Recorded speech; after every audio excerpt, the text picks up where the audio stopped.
नमो बुद्धाय दोस्तों। आशा करती हूँ आप सभी स्वस्थ और मंगलमय होंगे। हमारी आज की कहानी का शीर्षक है मन पर नियंत्रण। मन में उठ रहे सवालों को कैसे शांत करें, बेचैनी को कैसे शांत करें। इस कहानी में आपको 4 ऐसी आदतों के बारे में बताने वाली हूँ जिसे आप अपने जीवन में अपनाकर एक अच्छी ज़िंदगी जी सकते हैं और अच्छे कामों में अपना जीवन व्यतीत कर सकते हैं।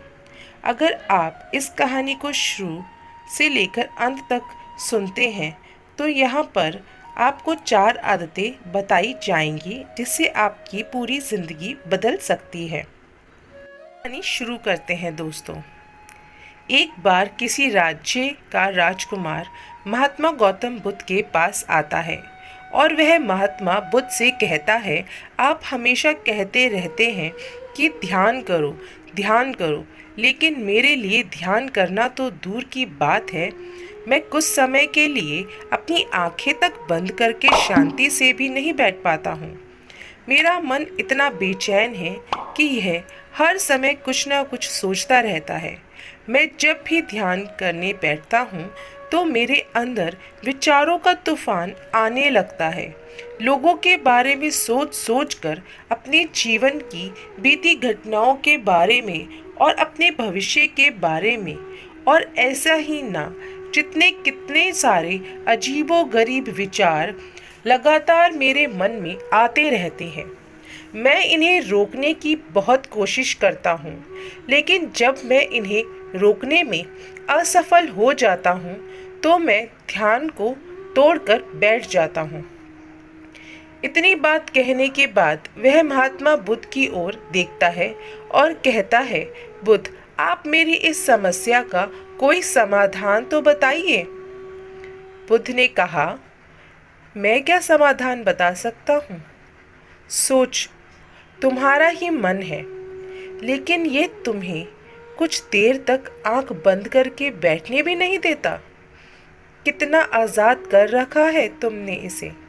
राजकुमार ने कहा, बुद्ध, मैंने बहुत सोचा, लेकिन मुझे अपनी इस समस्या का कोई समाधान समझ नहीं आया, इसलिए मैं आपकी शरण में आया हूँ।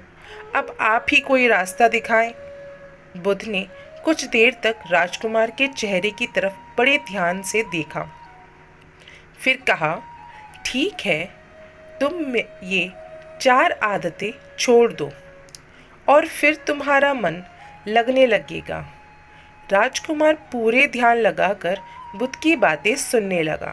बुद्ध ने कहा, पहली आदत, दूसरों के मन को पढ़ना छोड़ दो।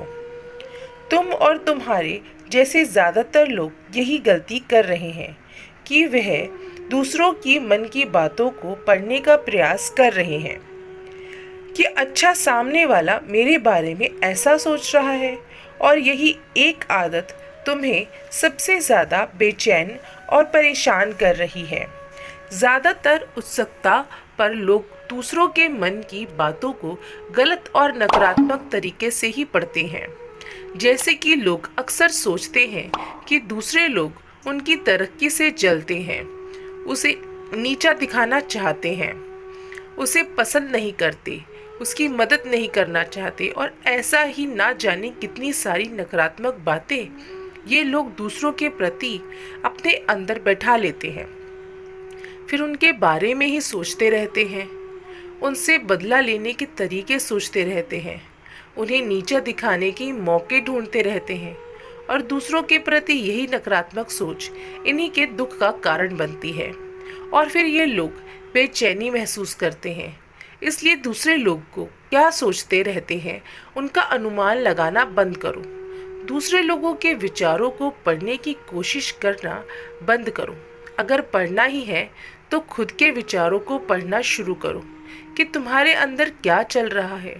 कहीं तुम नकारात्मक सोच रहे हो, शिकायत या बुराइयां करने जैसी आदतों के शिकार तो नहीं हो रहे हो? बुद्ध ने कहा। दूसरी आदत, ये सोचना कि असफल हो गए तो लोग हंसेंगे। हंसने दो। लोगों को असफलता पर हंसना तो लोगों का धर्म है, क्योंकि अगर तुम सफल हो जाते तो यही तो वो लोग हैं जो तुम्हारी तारीफ करते। तुम्हें सम्मान देते, तुम पर गर्व करते। अगर तुम अपनी सफल होने पर दूसरों से तारीफ की उम्मीद करते हो, तो अपनी असफलता पर उन्हें हंसने से तुम्हें दुखी नहीं होना चाहिए। और समस्या ही यही है कि हम इंसान सफलता और असफलता को बुरा मानते हैं, जबकि असफल होना सफल होने से भी ज़्यादा ज़रूरी है।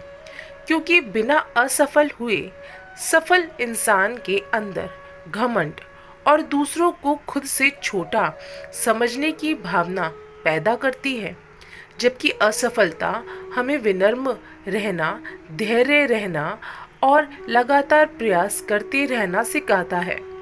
इसलिए असफलता को बुरा मत समझो, और अगर तुम्हारे काम में असफल होने की संभावना नहीं है, तो इसका अर्थ है कि तुमने अपना लक्ष्य अपनी क्षमताओं से छोटा बनाया है। और अगर लोग तुम पर हंस नहीं रहे हैं, तुम्हें ताने नहीं मार रहे हैं, तुम्हारी बुराई नहीं कर रहे हैं, तो तुम अंदर से मरे हुए के समान हो। तुम अपने मानसिक सीमाओं से बाहर जाकर कुछ नया करने का प्रयास ही नहीं कर रहे हो, क्योंकि असफल भी वही होता है जो कुछ नया करने का प्रयास करता है।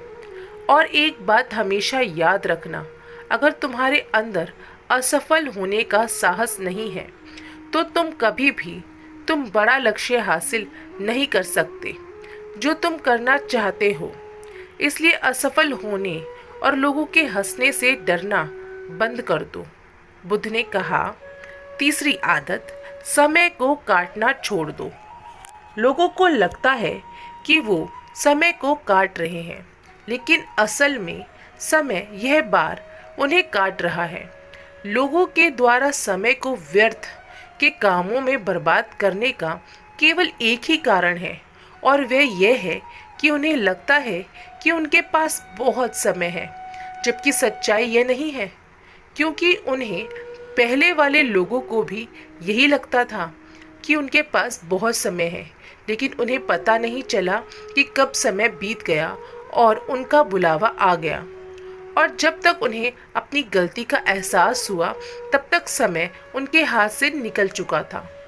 बस पछतावा रह गया कि सारा जीवन व्यर्थ के कामों में बर्बाद कर दिया, और फिर वो चले गए इस दुनिया से बिना खुद को जाने, बिना इस जीवन की सच्चाई को समझे।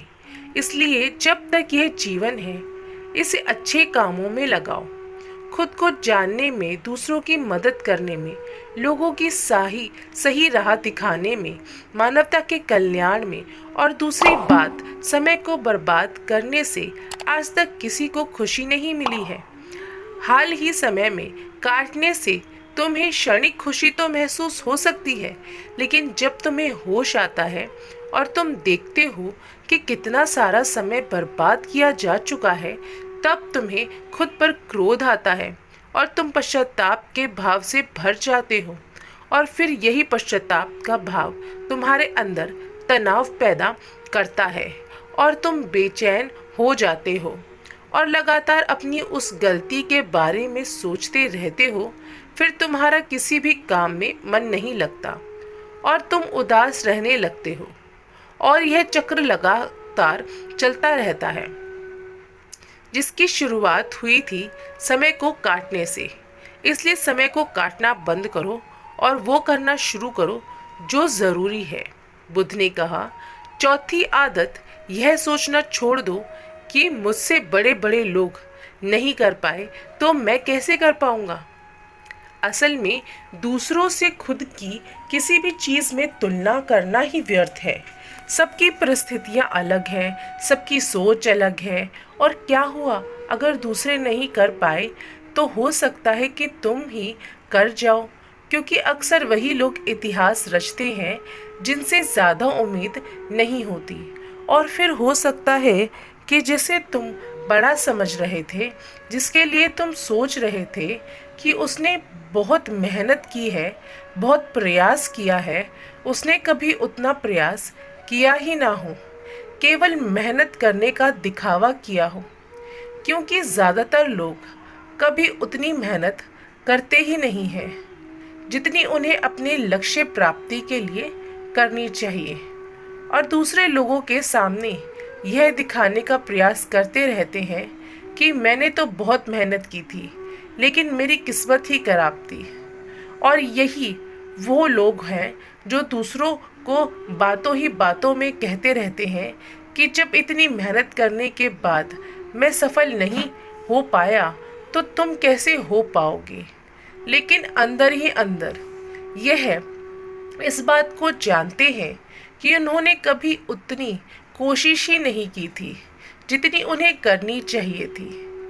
बस दूसरों की नज़रों में अपनी इज्जत बचाने के लिए और इस डर से कि कहीं दूसरा व्यक्ति इनसे आगे ना निकल जाए, पर अपने अधूरे प्रयास से घबराते रहते हैं और दूसरों को डराते रहते हैं कि जब मैं नहीं कर पाया तो तुम कैसे कर पाओगे। इसलिए किसी दूसरे असफल व्यक्ति को देखकर ये सोचना छोड़ दो कि तुम यह सफल हो जाओगे, असफल हो जाओगे। तुम बस अपना सर्वश्रेष्ठ प्रयास करो और बाकी सब समय पर छोड़ दो। बुद्ध ने आगे कहा, अगर तुमने ये 4 आदतें छोड़ दी तो तुम्हारा मन एकदम शांत हो जाएगा और फिर तुम जहाँ चाहो वहाँ अपना मन लगा सकते हो। इतना कहकर बुद्ध मौन हो गए और राजकुमार को भी अब समझ आ चुका था कि उसे क्या करना है।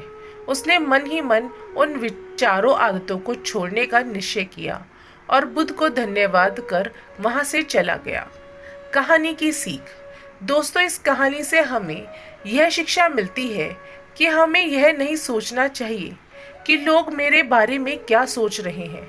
अगर मैं कोई काम करता हूँ तो लोग उसे काम को लेकर हंसेंगे।